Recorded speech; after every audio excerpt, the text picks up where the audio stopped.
ഗുജറാത്തിൽ കച്ചിലെ ലഹാബർ ഗ്രാമത്തിൽ 5300 വർഷം പഴക്കമുള്ള പ്രാചീന ഹാരപ്പൻ വാസസ്ഥലത്തിന്റെ അവശിഷ്ടങ്ങൾ കണ്ടെത്തി. കേരള സർവകലാശാലയുടെ പുരാവസ്തു ശാസ്ത്ര വിഭാഗമാണ് കണ്ടെത്തിയത്. മേഖലയിൽ ആരംഭ ഹാരപ്പൻ ശവസംസ്കാര സ്ഥലത്തോട് ചേർന്ന താമസ സ്ഥലം കണ്ടെത്തുന്നത് ആദ്യമായാണ്. കേരള സർവകലാശാല പുരാവസ്തു പഠന വകുപ്പിലെ അസിസ്റ്റന്റ് പ്രൊഫസർമാരായ GS Abhayan, doctor SV Rajesh എന്നിവരുടെ നേതൃത്വത്തിൽ ഈയിടെയാണ് ഉദ്ഘാടനം നടത്തിയത്. ഗഡൂലി ലഹാബർ റോഡിന്റെ ഇരുവശങ്ങളിലായി 3 ഹെക്ടറിലാണ് അവശിഷ്ടങ്ങൾ കണ്ടെത്തിയത്.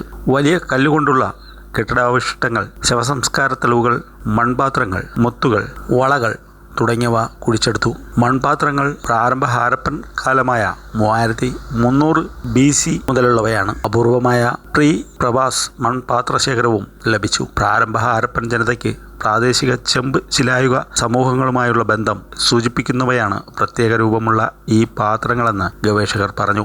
ലഹാബറിലെ ഉദ്ഖനനം പടിഞ്ഞാറൻ കച്ചിൽ ഹാരപ്പൻ കേന്ദ്രങ്ങളുടെ ശൃംഖല കണ്ടെത്താനുള്ള ഉദ്യമങ്ങളുടെ തുടർച്ചയാണ്.